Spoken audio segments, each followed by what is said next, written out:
What's up, everyone? Hey, we're going to talk about Dracula 1931 today. Let's do it. I don't know why I made a sound effect. I know it's not really like a cape.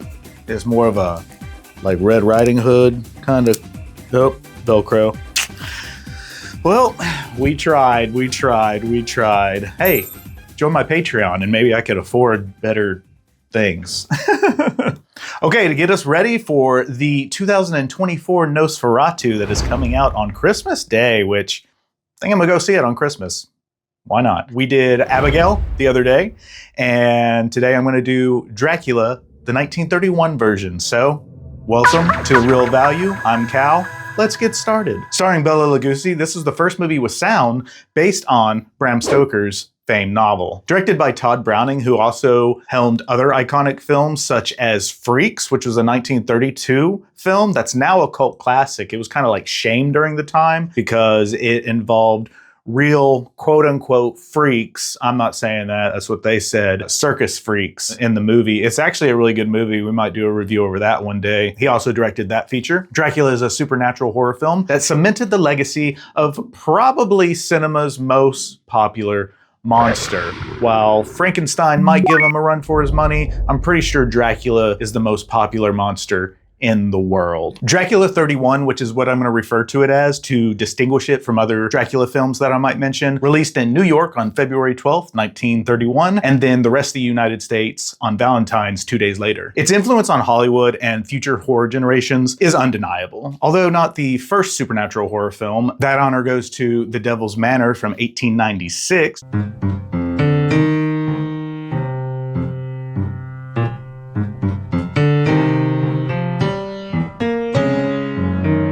Dracula did receive critical acclaim at the time, with the New York Times calling it the best of the many mystery films. When initially released, Dracula ran for 85 minutes. However, in 1936, the production code, which was pretty much a precursor to the MPAA, you know, the Motion Picture Association of America, censorship maniacs, required them to move two distinct things. The first one was an epilogue. At the end of the film, there was apparently someone that kind of came on screen, and it featured a man basically warning audiences about the reality of vampires. Don't worry, when you go home tonight and you're in bed and you're, feeling a little chilly, just remember, vampires are real. The production code made them cut that because they were concerned that people at the time would start believing in supernatural forces and the like. Religion. What? The other thing they had them remove was an audio edit. At the end, this video, of course, is full of spoilers for this 94-year-old movie, okay? But at the end of the movie, when Dracula dies, he groans, and they made them cut out some of his groans, as well as Renfield's screams. Later, those were added back, but the epilogue, that seems to be lost to time. Film in those days, very, very frail, and they've lost a lot of footage from the 30s and before. The legacy that Dracula 31 would cement, though, again, undeniable. Its commercial success basically paved the way for Frankenstein later on that year, and then really what would become kind of the actual first multiverse in cinema. All of those monsters, Dracula, Frankenstein, the Invisible Man, the Bride of Frankenstein, the Wolfman, they were all connected in the same universe, sometimes even doing crossover films. In 1936, Universal released a sequel to Dracula called Dracula's Daughter, and actually Abigail, the 2024 film that I just reviewed, was originally going to be a remake of that film. They deterred from that really, really quick, but thought that was pretty interesting. After that was followed by The Son of Dracula in 1943, and many other monster films. Universal even delved into some comedies and crossovers again, with Bela Lugosi reprising his role as Dracula 17 years later. So what's interesting is Bela Lugosi only played Dracula twice, in the 1931 film, and then when he reprised it in Abbott and Costello's, I think it was called Frankenstein. I forget, I'll have to look it up. I'll have a correction somewhere up here, but he only played Dracula twice. However, he played a vampire 3 other times in different movies, and it was basically the same character, all but in name. Bela Lugosi would have a lasting impact on how others would also pick up the cape and play Dracula for years to come. Gary Oldman in 1992 said that Lugosi was a key influence, stating that he was really onto something, the way he moved, the way he sounded, and Gary Oldman actually based his voice on Bela Lugosi's voice, and you can absolutely tell, especially when you watch them back to back, like someone did for you. In the year 2000, Dracula 31 was selected for preservation in the United States National Film Registry by the Library of Congress for being culturally, historically, or aesthetically significant. We've also covered one other film on this channel so far that also was inducted into the National Film Registry. Do you guys remember which one it was? Do you remember what movie it was? Okay, we'll do a little multiple choice. Was it... Okay. What movies have I talked about? Was it A, 2024's The Crow? B, Friday the 13th Part 6, Jason Lives? Or C, A Nightmare on Elm Street Part 1? Yeah, it was definitely C. Oh my God, if Crow 2024 got inducted. Anyways, Nightmare on Elm Street was also inducted because it's awesome. Okay, so now here comes kind of a hot take, so get ready. Beyond its nostalgia aspect and historical significance, Dracula 31 isn't very good. And I know that's probably sacrilege, right, for a horror lover to say. I first watched it a few years ago with an ex. I can still feel you here last time, drowning so mournful, so cold and so numb, yet hopeful that and since then I've watched it 3 other times. Once the other day, once yesterday, and then again while writing this outline and script. So I've seen it like 4 times in all. I will say it gets a little bit better each time, but there are just some things with it that I'm like, okay, whatever. I guess in 31, it was 4 stars. Like, for instance, Roger Ebert, the famous movie critic in the 90s, gave it 4 stars out of 4. Okay, now, I don't want to say that I'm better at him than reviewing movies. R.I.P. Let's go over some other people's ratings of the movie as well, right? So the Rotten Tomatoes tomato meter today still has it as a 94%. Let me repeat that. Rotten Tomatoes tomato meter has Dracula 31 at 94%. Their popcorn meter has it at 84%. Letterboxd has it at a 3.6 out of 5. IMDb, a 7.4 out of 10. Metascore, their critic score at a 71. Their user score as a 7.2. Again, Roger Ebert gave it 4 out of 4 stars. And the movie database gives it a 72%. We convert and average those suckers out. That comes out to an astonishing 80%. So 80% of all these sites, critics, and people give this movie an overwhelmingly positive stance, right? Again, I understand the historical significance.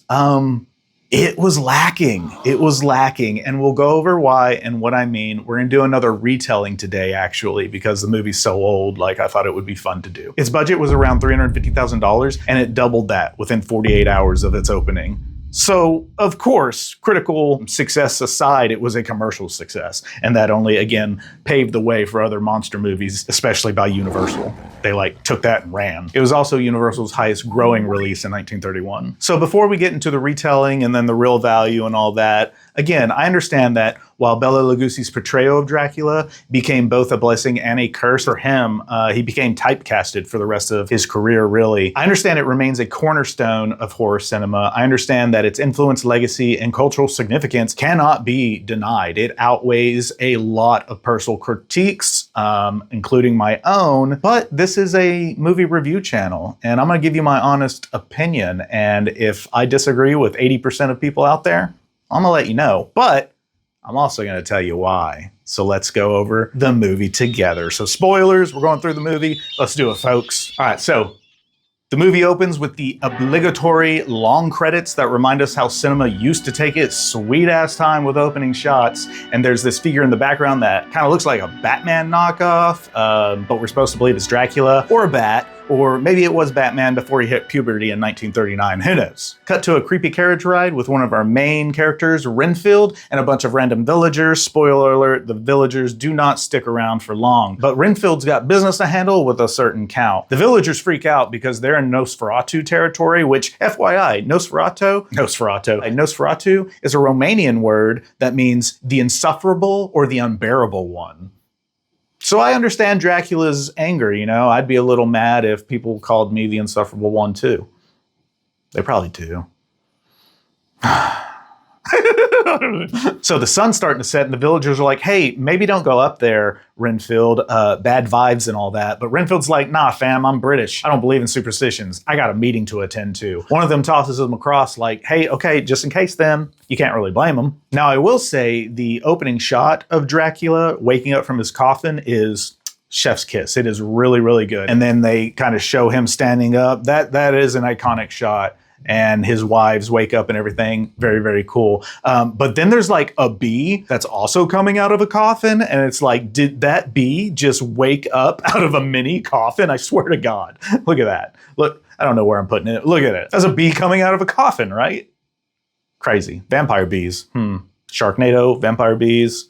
Just writes itself. Renfield's on his way to see the Count for some real estate things. And the Count just woke up, but now he's gonna switch things up and he pretends to be the carriage driver that's gonna meet Renfield. So they arrive, they meet, and Renfield's driver's like, throws his luggage out and he's like, all right, peace out, I gotta go. And Renfield's left to deal with the creepy Count who's not saying anything. He's in disguise as the driver and he's just kind of like staring at him with these white glowing eyes. And it's like, all right, Dracula, we see you trying to make eye contact and everything, but can you answer my questions? He does not. He just tells Renfield to get inside. They finally get to the castle and then all of a sudden, like Dracula as the driver just fucking disappears. Carriage rolls up and then boom, he's gone. Renfield gets out of the carriage and he's like, hey man, why were we going so fast? Where's my luggage? Doesn't know where anything is. So he just goes into the castle by himself. And this castle is like dusty. There's bats, there's possums, there's rats, and there's armadillos, which I thought that was our thing. I thought that was a Texas thing. I didn't know there are armadillos in Transylvania. Are you kidding me? Is that a plot? Is that a plot hole? Is that real? That's nuts. But they're just crawling around all over this castle. Cobwebs, spiders, spider webs everywhere, right? And Dracula's coming down these long ass winding stairs with candle, and he's like, I am Dracula, you know, super slow in his Dracula voice. I am Dracula. Renfield's like, oh, it's great to see you. Hey, I don't know where my luggage is. Really freaking out about that because he's got all his papers in there. But Dracula's get all distracted and he's like hearing some wolves outside and he kind of gets like boner from it. He's like, you hear those wolves? You hear the singing of the wolves? Listen to them. Children of the night. What music they make.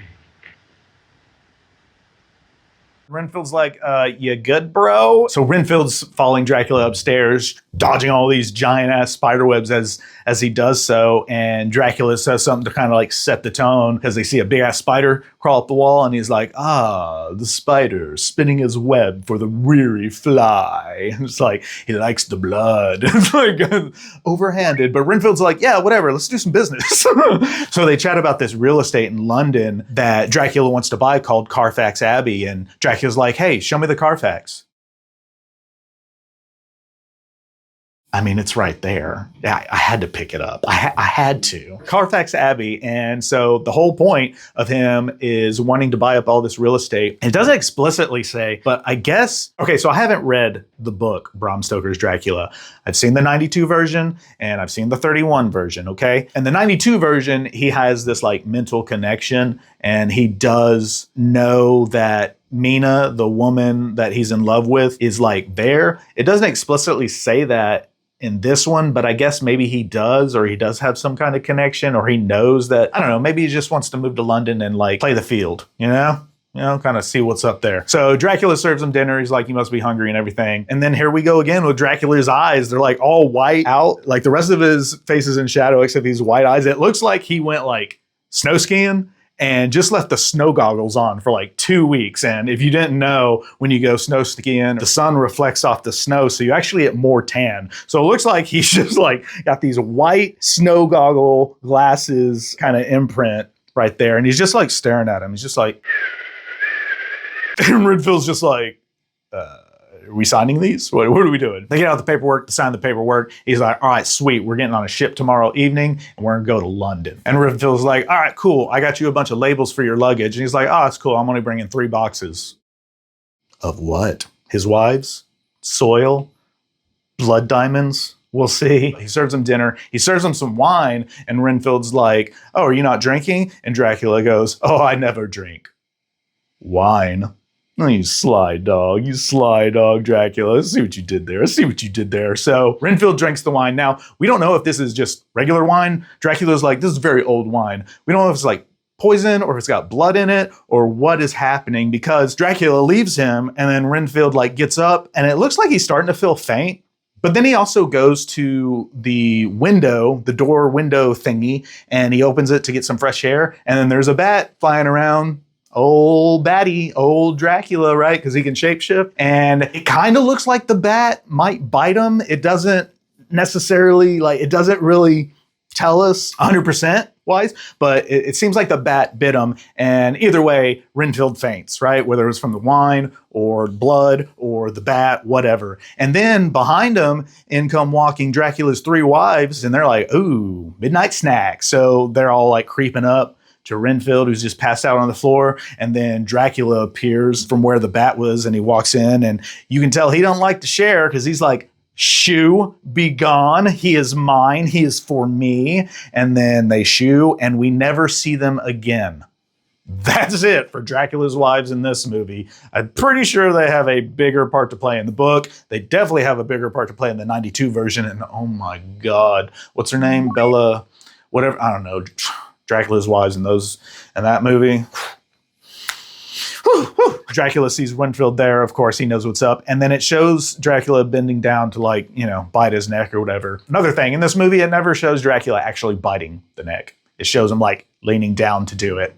Oh, the 30s. And it's crazy too, because at this time there was no production code or there was no MPAA. So it's like you technically could kind of do whatever you want. I guess it was more localized. So local theaters would kind of censor what they wanted to censor depending on where you were, I guess. But anyways, Dracula sucks his blood. So it then fast forwards to they're on the ship on the way to London, and the ship's called Demeter. Now, earlier this year, I saw a movie called The Last Voyage of the Demeter, and I didn't even connect the dots. This is the ship that Bram Stoker wrote about in his book Dracula. It is the ship that took Dracula over to London, because in vampire mythos, you have to have someone that crosses a body of water with you, or you have to have someone take you, and you have to also be in your native soil or you'll lose your power or whatnot. It's weird. It's crazy. Vampire mythos, that's all over the place. They're on their way. Now, since I guess Dracula bit him, Renfield is either changing or changed or is in the process of changing, but he's going through this throughout the whole movie, but he also doesn't want to eat humans. He wants to eat just bugs and rats and stuff. And he's pleading with Dracula. He's like, hey, when we get to London, you're going to show me a bunch of rats. You're going to help me find stuff, right? You're going to help me kill stuff. And Dracula's just like, it's could you answer him, please, sir? He's helping you do all this. But no, another funny thing that for this scene, they actually used footage of the ship and all that. That was from another movie. I forget what the movie was, but that was basically stock footage from another movie that they just spliced in there. And basically Dracula ends up killing everyone on that ship. And spoiler alert for The Last Voyage of the Demeter. But again, this is connected to a movie that's 94 years old. So it's technically not a spoiler because you're supposed to know that already. Last Voyage of the Demeter was okay. It's got my girl Aisling Franciosi in it, and I love her. Man, I get it. Renfield's changed. He's lost his goddamn mind. And basically when they show up there, it's just the ship. And so people, I guess, that take the ship in or whatever are like, where is the crew? And I guess some of them are gone. Some corpses are laying around. The captain's tied to the ship wheel and whatnot, but everyone's dead. And then all of a sudden they hear this creepy ass laugh from Renfield coming from the deck below. They just hear,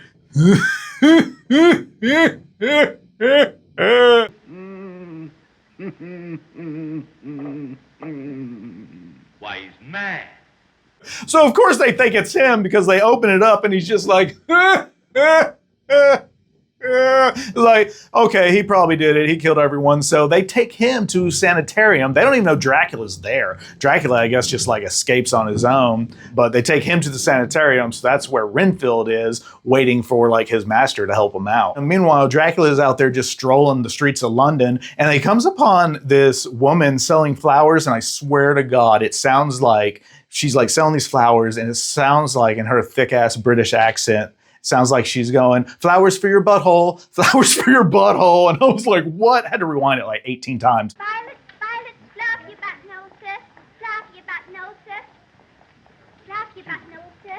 Flowers for your buttonhole. No, he's a nice one.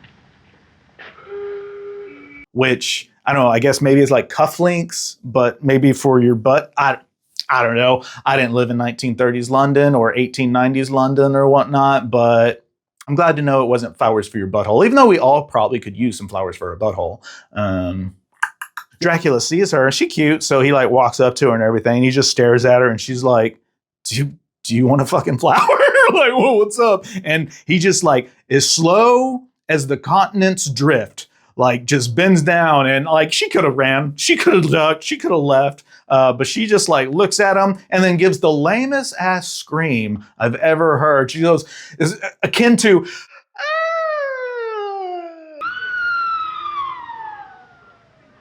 is fucking ridiculous. So, cuts away, Dracula's walking down the street again, cuts back, and there's a police officer whistling, you know, using his murder whistle. Now, I am not the biggest gun guy, but I don't know, maybe your policemen should have like weapons. Like at least give him a freaking sword. He's just sitting there blowing that murder whistle like there's no tomorrow. It's like, bro, she dead. There's no one around. I don't know. But Dracula's been fed. Now, Dracula arrives at this symphony, gonna see a show, right? He hypnotizes one of the theater workers there, and basically, you know, using his snow goggle look, he's like, you will do what I say, and then you will forget that I told you to do this. And he wants her to go and basically tell this guy, who turns out to be like his neighbor of the new estate he just bought, that he has a phone call. I guess so he can like bump into him and then they can meet. Because I think, again, it never explicitly says it in the film, but I guess Dracula wants to meet like his daughter or, you know, their inner circle, whatever. Or it could be because the doctor is connected to, he runs the sanitarium where Renfield is, and he might just know that. So that could be it too. So they bump into each other, they meet, Dracula charms them. You meet Mina, the main chick he wants, her friend Lucy, and then her fiance John, right? So he charms them, or he charms Lucy mostly, because later on, Mina's like, I don't know, he's kind of weird, and Lucy's like, I'd let him hit it.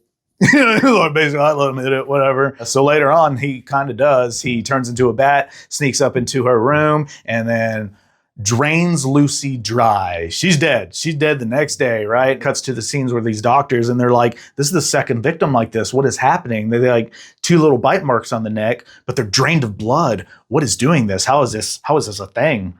Hi, I'm Cal. You might know me from this video you're watching right now. Turns out, while I was editing, I realized that I left a couple scenes out. Now, since I recorded that the other day, instead of trying to find the angle perfectly and the lighting perfectly, just figured I'd go the other extreme and just fill in these few scenes that I left out. So, hope that makes sense.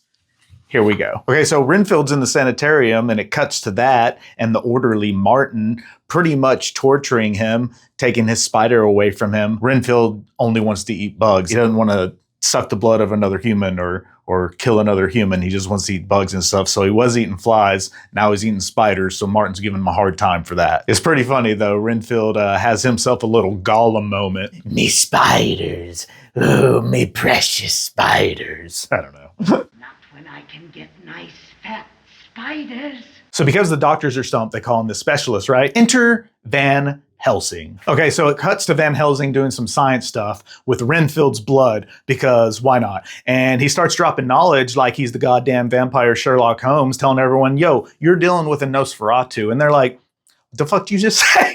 Like, what? He's like a vampire. And everyone's like, bro, science says that vampires aren't real. And then Van Helsing says something that's a pretty legit line. He's like, The superstition of yesterday can become the scientific reality of today. I think that's actually that should be on a shirt or something. So he's trying to convince everyone there's a vampire. They're not sure, but they're still like following him around and stuff, or letting him meet with everyone just to like, I don't know, I guess he's renowned. Meanwhile, Renfield's playing Houdini with his room. He's constantly escaping, getting in and out, and they don't know how, and they don't know why, and they don't know where he's going. So I'm guessing Dracula is like letting him in and out, or he, because is kind of a quasi-vampire or a vampire, he can just get out on his own. I don't know why he's staying there in the first place then, but So it is. Renfield's character is interesting because he's like, on one hand, doesn't want to be under the control of Dracula, but on the other is constantly pledging his loyalty to him. He's,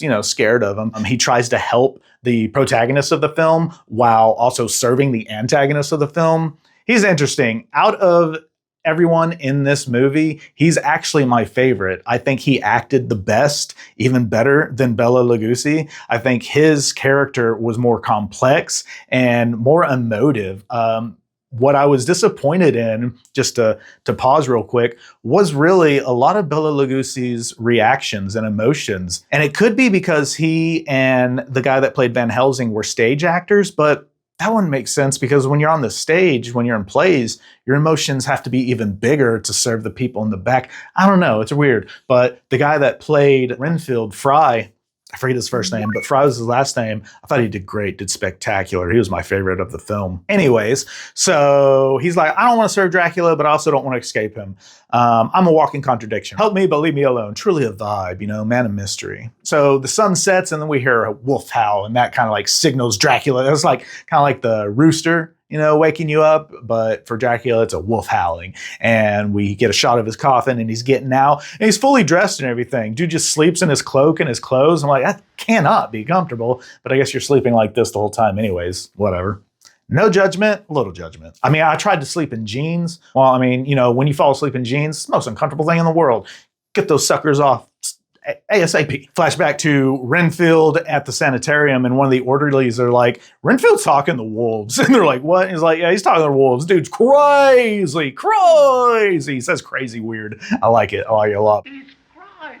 Van Helsing's there and he meets Renfield. He wants to meet Renfield and he shows him some wolf's bane, which is basically Bane in a wolf mask. And he's like, no one cared about me until I put on the wolf's mask. I'm just kidding, but wouldn't that be cool if Bane was in there? But wolfsbane apparently is an Eastern European herb or flower, and vampires don't like it for whatever reason. I guess it's kind of like garlic, right?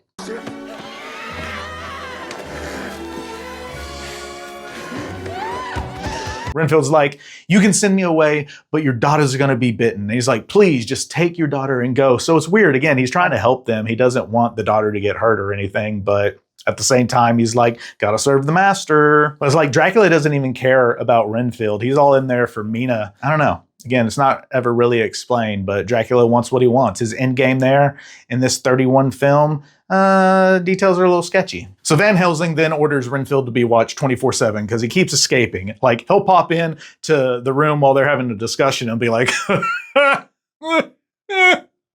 However he laughs, it's so funny, it's weird. But Dracula starts talking to him telepathically while he's in his cell and he's standing outside. And he's like, I see you, bro. And Dracula turns into a bat because why not? And he goes to bite Mina then. But when he turns back into a human, the face he makes, all right, bro, he looks like he is constipated as fuck. Like he's either trying to take a dump or hold in some squirty squirts before he paints his shorts brown. Like seriously, people thought this shot was scary. I'll let you decide.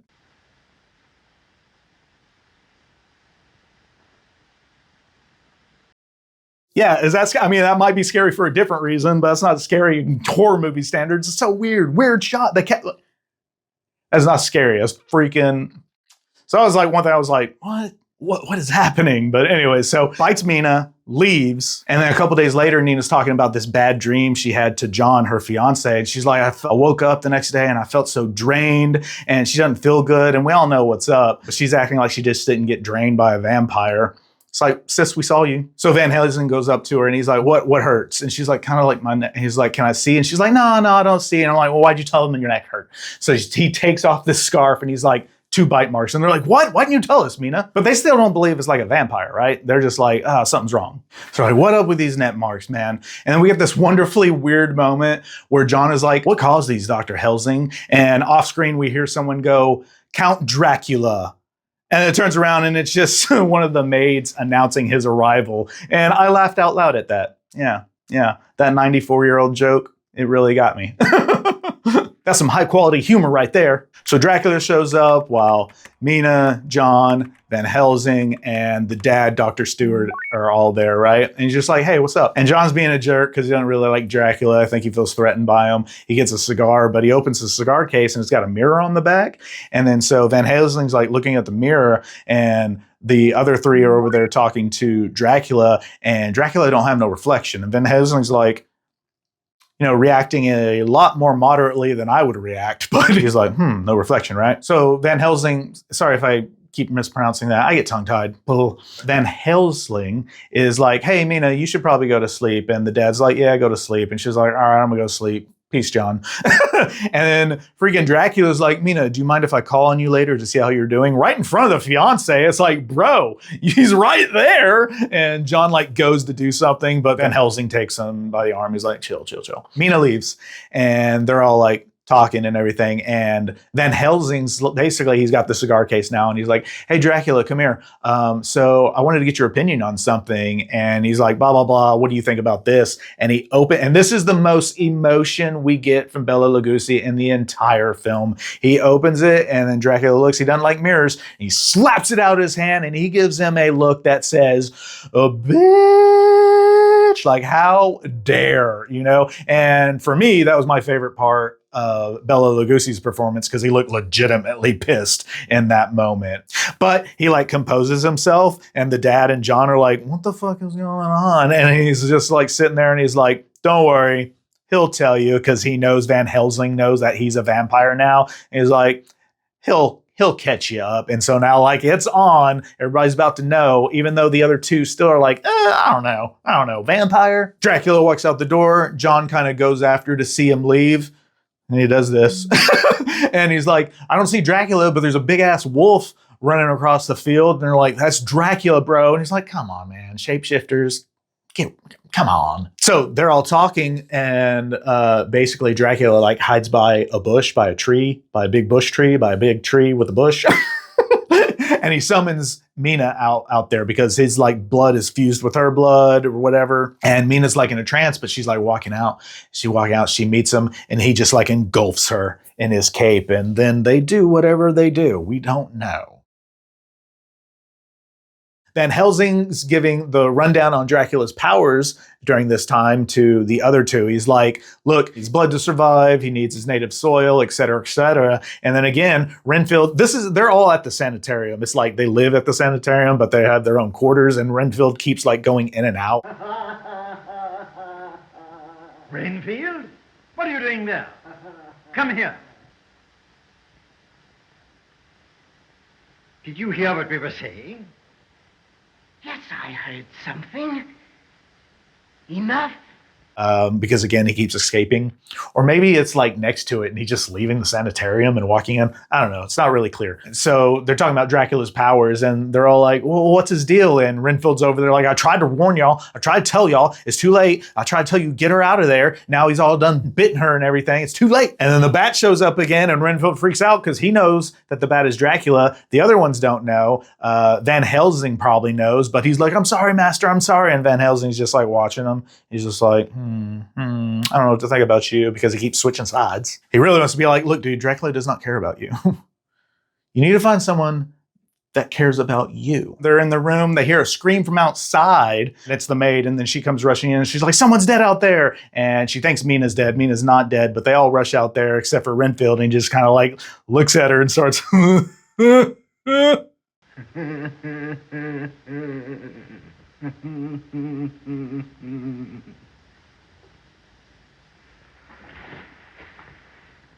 and then the maid faints because that's weird. And then it just shows like Renfield crawling over to her. And we don't know if he like bites her or eats her or whatever. It just kind of cuts away. Flash to another scene. And guess who's up and walking about the streets of London? Freaking Lucy. Yeah, we all love Lucy. Lucy is now undead because she was bitten by Dracula. And she's walking around London trying to entice children to come with her with the promise of sweet little chocolates. And she ended up getting two girls to come with her. and she bit the girls, sucked some blood. They didn't die in the movie though. They just like complained about it. So I guess in the 30s, they didn't really want to kill children yet, even though this wasn't even on screen. They just talk about it. Martin reads about it, and it shows Lucy from the night before. So it cuts to Van talking to Mina again, and John's there, and basically Van is asking Mina about Lucy and when she saw her last, and John again doesn't believe any of this, so he's just like causing a scene. He's like, oh, this is ridiculous,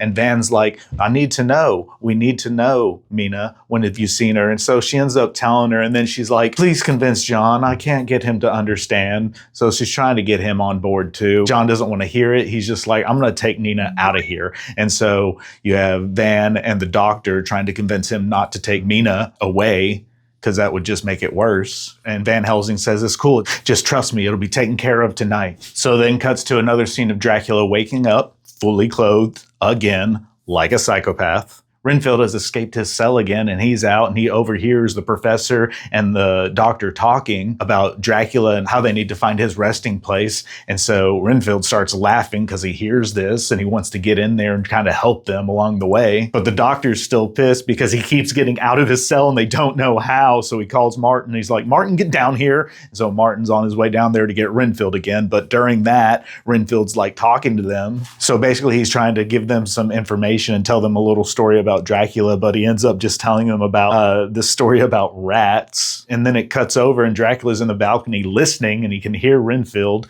Martin comes in the room, and he's like, he's got me all going now. The jail bars, they've been bent like they were cheese. So Van Helsing's all like, is Dracula? Dracula's in a house. So they all run out to find him. And so they're like, lock up Renfield. I know a place we can put him that he won't get loose. And Martin's like, I doubt it. And Martin's of course correct. But the professor stays behind, Van stays behind, and Dracula's there, and he walks in, and we get this confrontation. And it's just him and Van Helsing, and they're in the Van Helsing. It's just him and Van Helsing in the living room or whatever room it is, parlor room, I don't know. He's basically like, basically about to challenge him. So Van Helsing like, you need to leave her alone. And he's basically like, Mina will live as I have lived. She will be mine. My blood is fused with her. She will live through the centuries to come as I have lived. Van Helsling's like, I'm going to stake your... Van Helsing's basically like, I'm just going with Van. Van's basically like, I'm going to stake your heart. I'm going to kill you. And Van's like, I'm going to find your place. I'm going to excavate it. And I'm going to drive a stake through your heart. And Dracula's like, I'm too old for this shit. And tries to do some Jedi mind powers. He's like, come over here. And Van almost does. He's almost drawn to him, but he stops himself through sheer willpower alone. And he's like, notable foe. So Van reaches into his pocket, and Dracula's like, oh, more Wolfsbane. And he goes to lunge at him, and Van's like, something more powerful than Wolfsbane. And he pulls out a cross, but he's standing in such a weird way. He's like, this is how he's standing. He's like, it's a cross. Meh. But Dracula's like, and shies away, runs off, turns into a bat or whatever, and leaves. Now it cuts to Mina upstairs, and John's trying to find her, and when he finally does, she's all glammed up, right? Because she has been turning into a vampire, so vampires naturally like have this sexual energy and aura about them, and she feels good, she looks good, and even John's like, damn girl, what up? What's going on? I thought you were sick. And she's like, nah, and he's all entranced, right? Because they're meant to be wed, and they probably haven't done it yet or anything like that because it's the 30s. I don't know. He's like, damn, you look good. Like he didn't just get the memo from Van that she's about to turn into a full-fledged vampire. He doesn't believe yet. So she starts giving him some seductive, I'm going to bite your neck eyes, right? They're all sitting and talking, and she kind of lunges in for him, but Van jumps in with the cross before she's able to, but John gets all pissed because he was about to get some, and he's like, what are you doing, man? And he takes the cross from him, and she's like, oh, John, but she doesn't realize he has the cross in his hand. She's like, John, stop it. Finally, Mina breaks down, and she's like, John, everything they're telling you is true. I can't be with you. It's over. You have to understand. I'm under his spell. I'm under his trance. I'm gonna be a vampire. And he's like, what? What are you talking about? That crazy old dude's right? Yeah, Dracula came to me, opened a vein in his arm, told me to drink his blood, and I kind of belong to him now. And John's like, what? And he's like, oh, it's cool. So you're into this now. All right. We can work around this. Then out of nowhere, we hear a gunshot. And it turns out the orderly Martin, who's hilarious and says, crazy weird, is outside trying to shoot the bat. And Van's like, man, don't waste your bullets on that. It's a vampire. And Martin's like, man, everyone here is crazy but us. And then he looks at the maid lady and is like, well, I don't know about you, really. He just kind of like walks away. They're all crazy. They're all crazy except you and me. Sometimes I have me doubts about you. Okay, so Dracula's at the window being all sneaky. Now remember, they told him to lock the doors. They finally got her back in the room. So they lock the doors, put wolfbane everywhere, but there's a maid there, and Dracula gets the maid's attention, and he's like, with his snow goggle eyes, open. It doesn't say anything. He's just like, open. And gets her to open. And then he steals her. He takes her. He kidnaps Mina. So it gets to the point where no one knows where she's at. So meanwhile, Van and John, the fiance, they see Renfield escape, actually. And they see him going into Carfax Abbey, where Dracula is currently staying. And they're like, what is he doing? Where's he going? And so they follow him there. And at this point, we see Dracula with Mina in the castle, and he's kind of like leading her in this trance-like way down the spiral staircase. And then Renfield arrives and he's like, Master, I'm here. What do you need? What do you want me to do? I'm here for you. And he like trying to meet him up halfway to the stairs. Then John and Van are at one of the open windows, and John sees Mina and he's like, Mina, what are you doing? Because that's going to help at all. And so Dracula thinks that Renfield led them to there, but he's like, no, man, I didn't know they were there. I just come here to see if you need some help. And he's like, please don't kill me. Please don't kill me. Please don't kill me. And Dracula like bear hugs him to death, I guess. Again, it's not really clear. And then he tumbles down the stairs and Renfield's dead. Poor Renfield. I really like that character. I really like that actor. He did a really good job, but he's gone. And so John and Van try to break in, and they finally get into the castle. But at that time, Dracula's already grabbed Mina again and is like taking her downstairs into the basement, or like, it's got to be the basement, taking her down deeper into the castle. And so they get there and, slams the door in their face, and they're trying to get there. And then finally they hear another scream. They hear Mina scream. And when they get in there, they get to the basement and there's like nothing around. There's some coffins and stuff. So finally they get over to the coffins and they open the coffin. They just open it wide up and Dracula's asleep.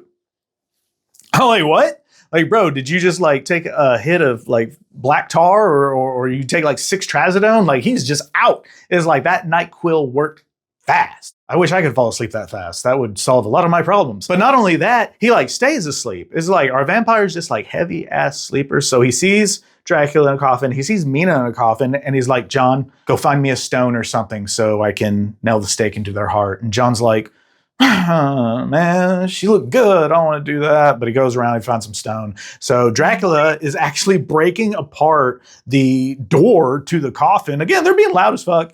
And he's got a stake ready. And before he kills Dracula, he opens up Mina's coffin and she's gone. And then he's like, she's gone. And then John's like, oh, maybe she's alive then. And they don't know where he's at, but it basically shows Van with the stake above Dracula's heart, and then it raises, but then it cuts away, but you hear Dracula groan.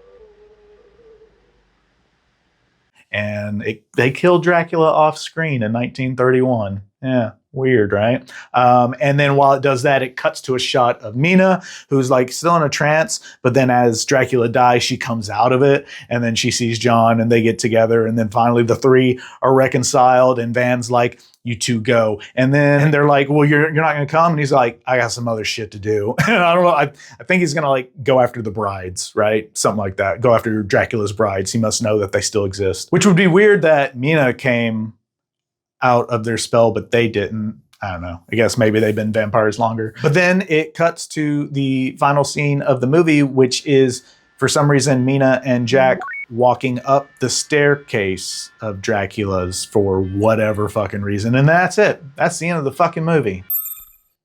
Yeah. Weird, right? So like I said, I was underwhelmed, not just because of the plot, but okay, so again, Don't hear what I'm not saying. Phenomenal performance for its time. And of course, it influenced every other Dracula till this day, nearly 100 years later. But I found his emotions and his way of acting just like subpar, honestly. Like, you're Dracula, man. Fucking be Dracula, you know? And this wasn't the first Dracula movie. You had Nosferatu in 22. You had a bunch of other Bram Stoker movies, but this was the first one in sound. So there is a distinction there. Yeah, I don't know. I liked it. I just was underwhelmed. I didn't think it was as good as like 94% on Rotten Tomatoes. Come on, y'all. This is why I don't like take those sites really seriously and why I always look at like 5 different sites because... But I mean, all of those are like, yeah, it's fucking rad. I think it's more a historical nostalgia thing. Like if it was, well, no, because the New York Times said it was awesome and it had good critical acclaim then. Again, we're comparing oranges and apples. You know, Dracula 31 compared to Dracula 92, totally different. I mean, Dracula 92, super, super good. But if they made another one today, maybe that one would outshine Dracula 92. I don't know. Y'all know how movies work and how things go. It's just odd. And I was overall let down by Bela Lugosi's performance, but Frye's performance as Renfield was superb and awesome. And everyone else did good as well. Even the guy that played Van, even though a weird little, that's my cross. Oh, that was about, man. So what's the real value of the film? So everyone else had an aggregate 80% approval. I would say mine is it's definitely worth a watch because of its historical impact. But that doesn't necessarily mean the movie's good. I also suggested y'all should watch In a Violent Nature because that movie is from the killer's POV, which I think is kind of unique and cool. But it's not like a stupendous movie. It didn't like blow my mind, but I think it's worth a watch because of that. I'll go over my scale more in depth later on, but for now, Dracula 31, worth a watch on the Scaredy Cal Scale, 0, because it's not scary at all. But watch it in the dark, late at night with a loved one or by yourself. I can't eat, I cannot sleep. And my cats, just my cats. Me and my cats, it's wonderful and great. It's all good. All right, man. I know it was another long video. I like doing these retellings. Tell me if you like them, because if you don't, I'll stop doing them or I'll try to do them better. All right? Stay tuned, because Nosferatu is coming next, man. Thank y'all for sticking with me. This has been The Real Value. Remember to be nice to each other, and if you can't do that, then just don't be a dick. See me next time, because I can't see you. Peace.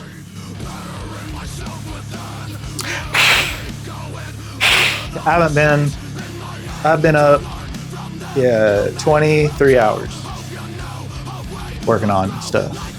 Bum, bum, bum, bum. Gary Oldman's Dracula, so much better. So much better. Love Gary Oldman. Dracula. Starring Bela Lugosi, this was the first movie with sound based on Bram's... God, they're so fucking loud up there, man. Yeah. Directed by Todd Browning, who also... Ooh, mother... Here's also my thing, just sidebar real quick. Like, they've been here for like over a month, and they move stuff every day. Like, arrange your house, okay? Find your feng shui and stick with it. I don't understand how many times. I've lived here for 2 years, and I think I've changed things like twice. It's cool, I'm fine. Donate to my Patreon. Get me, the cat, and a little house. Right, y'all? Our own little place. Yeah, you'd like that. Okay. Dracula 31, which is what I'm going to call it to distinguish it between some other Dracula films that I might talk about, mostly 92. If you can hear them, I'm so sorry. This is, and you know what? I have soundproof paneling, up here too.